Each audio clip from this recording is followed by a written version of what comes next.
Hi, నా పేరు doctor Vijaya Madhuri, fertility consultant, 49 fertility centres, Banjara Hills. చాలామంది మగవాళ్ళకి కణాలు తక్కువ ఉండటము, చాలామందికి ప్రెగ్నెన్సీ రాకపోతే మనం మేల్ ఇన్ఫర్టిలిటీ అంటాము, ఫీమేల్ ఇన్ఫర్టిలిటీ అంటాం. మేల్ ఇన్ఫర్టిలిటీ కారణాలు ఏమై ఉండొచ్చు అనేది మనం తెలుసుకుందాం. ఫస్ట్ థింగ్ వచ్చేసి స్పర్మ్ ప్రొడక్షన్. కొంతమంది మగవాళ్ళకి స్పర్మ్ అనేది ప్రొడక్షన్ ఉండదన్నమాట. సో వాళ్ళని అజూస్పర్మియా అంటాం. లేదంటే కొంతమందికి కొన్ని స్పర్మ్స్ కనిపిస్తాం, దాన్ని క్రిప్టజోస్పర్మియా అంటాం. అండ్ కొంతమందికి కణాల మొటిలిటీ చాలా తక్కువ ఉంటుంది అనమాట. అండ్ కొంతమందికి sperm morphology, sperm head, neck, tail అని 3 పార్ట్స్ ఉంటాయి. ఆ 3 పార్ట్స్లో ఏదైనా ప్రాబ్లం ఉన్నా కూడా ఇట్లా జరుగుతుంది. అండ్ అదొక కారణం అయి ఉండొచ్చు. అండ్ నెక్స్ట్ వచ్చేసి స్ట్రక్చరల్ అబ్నార్మాలిటీస్. ఒక్కోసారి చాలామందికి వ్యాస్ డిఫరెన్స్. మగవాళ్ళల్లో ఏంటి అంటే స్పర్మ్ ప్రొడక్షన్ అనేది బీజాల్లో జరిగి తర్వాత అది వ్యాస్ డిఫరెన్స్ ద్వారా మనకి టెస్టిస్లోకి వస్తుంది.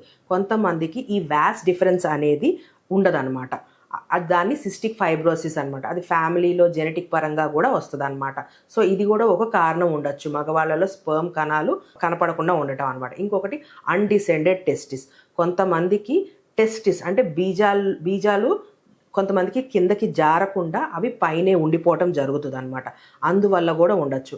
అండ్ ఇంకొకటి బ్లాకేజ్ ఆఫ్ వ్యాస్ డిఫరెన్స్. కొంతమందికి ఇందాక నేను చెప్పినట్టుగా ఈ స్పర్మ్ ప్రొడక్షన్ జరిగిన తర్వాత ఆ వీర్య కణాలు మనకి పెన్నిస్లోకి రావడానికి వ్యాస్ డిఫరెన్స్ ద్వారా వస్తాయి. ఒక్కొక్కసారి ఏదైనా ఇన్ఫెక్షన్స్ వల్ల ఈ వ్యాస్ డిఫరెన్స్ మూసుకుపోవటము ఇట్లా జరగచ్చు. ఇంకొకటి రెట్రోగ్రేడ్ ఇజాక్యులేషన్. ఒక్కొక్కసారి ఏమవుతుందంటే మగవాళ్ళల్లో ఈ కణాలు అనేవి బయటికి వస్తే ఆడవాళ్ళు ప్రెగ్నెన్సీకి వస్తారనమాట.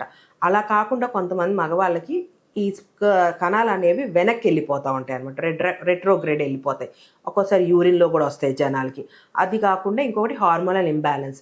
Testosterone hormone, prolactin hormone, thyroid hormones, ఇలా కూడా వాటిలో ఏదైనా ప్రాబ్లమ్స్ ఉన్నా కూడా మగవాళ్ళలో స్పర్మ్ ప్రొడక్షన్ అనేది ప్రాబ్లం అవుతుంది. ఇంకొకటి ఇన్ఫెక్షన్ అనమాట. ఇన్ఫెక్షన్స్ వల్ల చాలామందికి ప్రెగ్నెన్సీ రాదు. చాలామంది మగవాళ్ళకి అంటే ఎట్లాంటి ఇన్ఫెక్షన్స్ ఎందుకు వస్తుందంటే ఆడవాళ్ళ నుంచి మగవాళ్ళకి రావచ్చు, లేదంటే మగవాళ్ళ నుంచి ఆడవాళ్ళకి కూడా వెళ్ళచ్చు.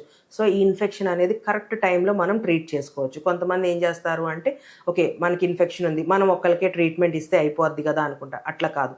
ఎప్పుడైనా కపుల్ ఉన్నప్పుడు కంపల్సరీ వైఫ్కి హస్బెండ్కి ఇద్దరికీ మనం ఇన్ఫెక్షన్ కంట్రోల్ ట్యాబ్లెట్స్ ఇచ్చి ఒక 2 వీక్స్ కానీ 1 వీక్ కానీ ఇచ్చినప్పుడు ఆ త్రూఅవుట్ ఆ 1 week 2 weeks husband and wife కలవకుండా ఉంటే అప్పుడు ఆ ఇన్ఫెక్షన్ అనేది కంట్రోల్ అవుతుంది.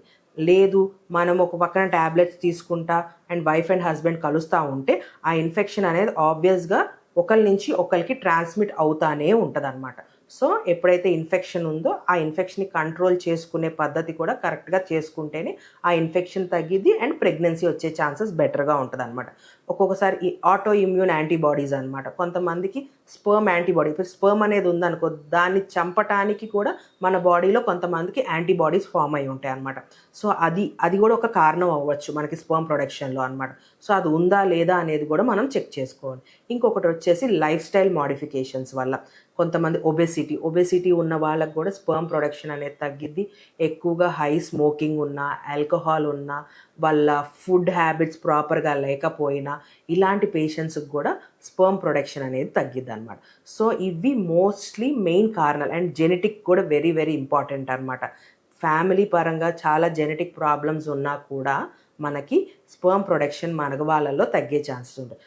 సో మనం అది ఏ కేటగిరీలో ఉన్నాం, మన కారణం ఏంటి, మన స్పర్మ్ ప్రొడక్షన్ తగ్గటానికి అనేది ఫస్ట్ మనం డయాగ్నోస్ చేసుకొని ఆ తర్వాత ఆ బేసిస్ మీద మనం ట్రీట్మెంట్ అనేది ప్లాన్ చేసుకుంటే మీకు ప్రెగ్నెన్సీ వచ్చే ఛాన్సెస్ మగవాళ్ళలో చాలా బెటర్ ఉంటుంది అనమాట.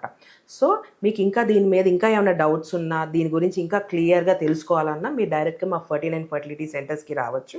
మీ డౌట్స్ అన్ని క్లియర్ చేస్తాం. Thank you.